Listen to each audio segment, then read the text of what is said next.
Hello friends, आज के इस वीडियो में हम लोग डिकोडर के बारे में बात करेंगे।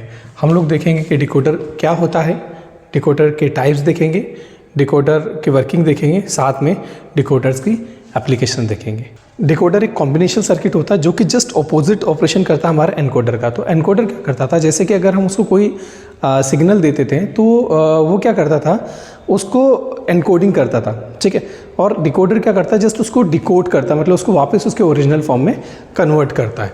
और ये क्या करता है, ये रिसीव करता है एनकोडेड सिग्नल को रिसीव करके एक डिजायर्ड आउटपुट में कन्वर्ट करता है और ये n बाइनरी इनपुट को 2 to the power n unique code में कन्वर्ट करता है। तो जैसे कि हमारा इसका ये ब्लॉक डायग्राम है, ब्लॉक डायग्राम में आप देख सकते हैं यहाँ पे हमारे पास n इनपुट है और यहाँ पे हमारे पास 2 to the power n output है, ठीक है। और यहाँ पे इसके साथ में एक एनेबल लाइन होती है जो कि जब तक आप इसको हाई नहीं करेंगे ये तब तक वर्क नहीं करेगा, ठीक है। तो जैसे फॉर एग्जांपल यहाँ से अगर हम इसके टाइप्स की बात करें, तो इसके टाइप्स क्या होते हैं, इसके टाइप्स जैसे अगर हम मान के चलिए, अगर इनपुट n = 2 है तो आउटपुट क्या होगा, हमारा आउटपुट बराबर हो जाएगा 2 to the power n, मतलब 2 to the power 2 मतलब 4। तो इस तरीके से ये हमारा क्या होता है, 2x4 डिकोडर होता है। इसके बाद 3x8 डिकोडर होता है, 4x16 डिकोडर होता है और ये हमारे मेन टाइप के डिकोडर होते हैं। और इसी तरीके से और भी डिकोडर्स हो सकते हैं। अब इसके बाद हम लोग डिकोडर की वर्किंग देखेंगे। तो हम जो 2x4 डिकोडर होता है उसका एक एग्जाम्पल लेंगे। तो जैसे यहाँ पे हम लोगों ने इसका एक ब्लॉक डायग्राम बना के रखा है जिसमें यहाँ पे हमारे पास 2 इनपुट है I0 और I1 और इसी के साथ में हमारे पास 4 आउटपुट है Y0, Y1, Y2 और Y3 और इसी के साथ में हम लोगों ने यहाँ पे एक इनेबल दे के रखा है। तो अब जैसे देखिए, अगर हम क्या करें, यहाँ पे इनेबल की जगह 0 दे और यहाँ पे कुछ भी रखे, ठीक है। क्रॉस मतलब होता है 0 या 1 दोनों में से कुछ भी। तो यहाँ पे हम 0 या 1 कुछ भी रखेंगे, पर अगर हम लोगों ने इनेबल 0 करके रखा है तो जो हमें आउटपुट है वो 0 0 0 मिलेगा। इसका मतलब यहाँ से किसी के भी रिस्पेक्ट में हमें कुछ भी आउटपुट नहीं मिलेगा। उसी के साथ में अगर हम क्या करें, इनेबल को 1 कर दें और यहाँ पे हम लोग रखें 0 0, ठीक है। I0 भी हम लोगों ने 0 रख दिया, I1 भी 0 रख दिया। तो 0 0 क्या होता है, अगर आप 0 0 को देखें तो 0 0 मतलब होता है 0। तो इसका मतलब क्या होगा कि जो Y0 वाला होगा, Y0 वाला होगा, यहाँ पे हम लोगों को क्या मिलेगा, आउटपुट मिलेगा, यहाँ पे हाई मिलेगा और बाकी सारे जो आउटपुट होंगे हमारे क्या होंगे, 0 होंगे, ठीक है। इसी के साथ अगर हम क्या करें, इनेबल को 1 रखेंगे और यहाँ पे I0 बराबर 0 और ये 1 कर दिया, I0 1 कर दिया और I1 हम लोगों ने नहीं कर दिया। तो 0 1 मतलब क्या होता है, 0 1 मतलब होता है 1। तो इसके लिए क्या करेगा, ये Y1 को 1 कर देगा और बाकी सबको 0 रखेगा, ठीक है। इसी के साथ में अगर आप क्या करेंगे, इसको 1 कर दे और यहाँ पे इसको 0 कर दे, तो 1 0 मतलब क्या होता है, 1 0 मतलब होता है 2। तो ये क्या करेगा, Y2 का हाई कर देगा और बाकी सारी जगह क्या रखेगा, 0 वैल्यू देगा। इसी के साथ में अगर हम क्या कर दें, इन दोनों को 1 1 कर देंगे तो हमें क्या मिलेगा, Y1 की वैल्यू यहाँ पे, Y3 की वैल्यू 1 मिल जाएगी और बाकी तीनों हमारा कितना हो जाएगा, 0 हो जाएगा, ठीक है।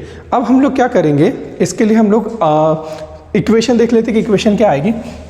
तो इक्वेशन क्या है, हम लोग सबसे पहले यहाँ पे हमारे पास 4 आउटपुट है, तो यहाँ पे हमें क्या मिलेंगे, 4 इक्वेशंस मिलेगी, ठीक है। तो सबसे पहले अगर हम इसकी बात करें, Y0 की बात करें, तो Y0 के लिए हम देखेंगे 1, जो 1 यहाँ पे आ रहा है और इसके रिस्पेक्ट में जो इनपुट थे ये हमें क्या मिल रहा है, ठीक है। इनपुट की वैल्यू क्या थी, तो हमारे यहाँ पे E हमारा 1 है तो ये हमारा आएगा E रहेगा, ठीक है। जबकि अगर हम I0 और I1 की बात करें, ठीक है, तो यहाँ पे क्या रहेगा, हमारा I0 और I1 भी रहेगा। पर ये चीज़ याद रखिएगा कि अगर इनकी जगह 0 वैल्यू आई है तो 0 हमारा बार को रिप्रेजेंट करता है। इसका मतलब यहाँ पे हमारा I0 भी 0 है और I1 भी 0, तो ये दोनों के ऊपर हमारा क्या आ जाएगा, बार आ जाएगा, ठीक है। इसी के साथ में अगर हम Y1 की बात करें, यहाँ पे देखिए तो Y1 हमारा 1 यहाँ पे है और इसके रिस्पेक्ट में हमें ये मिल रहा है, ठीक है। तो E हमारा 1 है तो ये सिंपल हमारा क्या आ जाएगा, ये आ जाएगा, ठीक है। इसके बाद हम यहाँ पे हमें मिलेगा एक I0 मिलेगा और एक हमें I1 मिलेगा। अब देख लेते हैं, सिंपल I0 हमारा क्या है, 1 है, तो I0 हमारा वैसा का वैसा रहेगा। जबकि अगर हम I1 को देखें तो I1 के लिए हमारा कितना आ रहा है, 0। तो अगर 0 आएगा तो उसके लिए हम क्या करेंगे, बार चढ़ा देंगे, सिंपल, ठीक है। इसी के साथ में हम क्या करेंगे, ऐसे ही देख लेंगे, y2 को देख लेंगे। तो y2 भी हमारा क्या है, यहाँ पे भी हमारी तीनों वैल्यू आएगी i, i1, i0, और y3 के लिए भी क्या आएगा हमारा e, i1 और i0। पर अगर हम i2 की देखें तो यहाँ पे क्या है, इस वाले के लिए अगर हम यहाँ पे देखें तो इसके लिए हमारा जो i0 है वो कितना है, 0 है। i0 0 है, मतलब i0 के ऊपर क्या आ जाएगा, y2 के लिए बार आ जाएगा, और यहाँ पे सारी वैल्यू 1 है, इसलिए ये हमारा ऐसा कैसा रहेगा। तो जैसे कि ट्रूथ टेबल के बाद हम लोगों को यहाँ पे कुछ इक्वेशंस मिल गई है, तो हम इस इक्वेशंस की मदद से हम लोग यहाँ पे इसका सर्किट डायग्राम बनाएंगे। तो जैसे अगर हम देखें तो यहाँ पे हमारे पास इनपुट में क्या क्या है, इनपुट में हमारे पास ई है, E0 है और I1 है। तो हम यहाँ पर बना लेते हैं, एक तो हमारा E हो जाएगा और इसी के साथ है हमारे पास I1 और इसी के साथ है हमारे पास I0। पर यहाँ पे अगर हम देखें तो यहाँ पे क्या है, हमारे पास I0 तो है, साथ साथ में I0 का बार भी है। इसी तरीके से हमारे पास I1 तो है पर I1 का बार भी है, तो वो हम लोग क्या करेंगे, बार को सेपरेट बना लेंगे। तो इसकी जैसे I0 का बार चाहिए तो इसके लिए हम क्या करेंगे, I0 के आउटपुट को लेंगे और इसको एक नॉट गेट से पास कर देंगे। सेम टू सेम हम I1 का आउटपुट लेंगे और यहाँ पे भी इसको नॉट गेट से पास कर देंगे। यहाँ पे कहीं पे भी ई का बार नहीं है, इसलिए हम लोगों ने ई का बार नहीं लिया है। इसके बाद अब हम देखें तो यहाँ पे हमारे पास 4 आउटपुट है और चारों में क्या है, जैसे हम इस वाले में देखें तो जैसे यहाँ पे हमारे पास 4 आउटपुट है, y0 is equal to E, I1 का बार, I0 का बार, ठीक है। और इनका आपस में क्या हो रहा है, मल्टीप्लाई हो रहा है। इसी तरीके से यहाँ पे इनका मल्टीप्लाई हो रहा है, यहाँ पे मल्टीप्लाई हो रहा है, यहाँ पे भी। तो यहाँ पे हम अगर कुल मिला के देखें तो 4 बार मल्टीप्लाई हो रहा है। तो मल्टीप्लाई के हम लोग लिए क्या करते हैं, हम लोग एंड गेट लगाते हैं, ठीक है। तो जैसे हम लोगों ने ये एंड गेट लगा दिया। अब पहले वाले को अगर देखें तो ये कहाँ, सबसे पहले ई से कनेक्ट हो रहा है, तो हम इसको क्या करेंगे, ई से कनेक्ट कर देंगे। ई से कनेक्ट कर दिया हमने।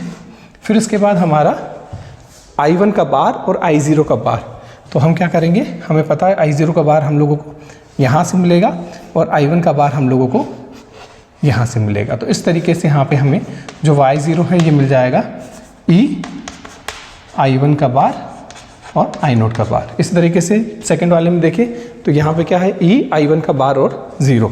तो यहाँ पे हम लोगों ने क्या किया, सबसे पहले हम E से कनेक्ट कर देंगे, फिर I1 का बार है तो I1 का बार हमें यहाँ पे मिलेगा और सिंपल I0 हमारा सिंपल है।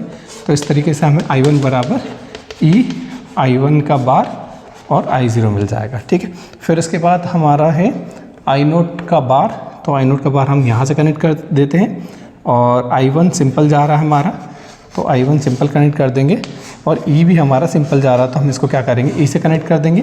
तो यहाँ से हमें y2 मिल जाएगा E, I1 और I0 का बार। और लास्ट वाले देखें तो सिंपल कहाँ से कनेक्ट हो रहा है, ये हमारा कनेक्ट हो रहा है सिंपल I0 से, E1 से, I1 से और E से। तो यहाँ से हमारा y3 क्या हो जाएगा, ये हो जाएगा हमारा E, I1 और I0। तो ये सिंपल इसका सर्किट डायग्राम है और ये इसकी ट्रूथ टेबल। तो जैसे कि अगर हम डिकोडर के एप्लीकेशंस की बात करें तो इसका मेनली यूज़ होता है मेमोरी एड्रेस डिकोडिंग में यूज़ होता है। इसके साथ में जो 7 सेगमेंट डिस्प्ले होता है उसमें काम आता है, टीवी रिमोट कंट्रोल के काम में आता है, जो बारकोड स्कैनर होता है वहाँ पे इसका यूज़ होता है, ट्रैफिक लाइट जो कंट्रोल होता है वो भी हमारा डिकोडर की मदद से होता है, जो सिक्योरिटी सिस्टम्स होता है वहाँ पे यूज़ होता है, जो मोटर कंट्रोल होता है और साथ साथ में जो कीबोर्ड होता है वहाँ पे भी इनका यूज़ होता है। Thank you so much.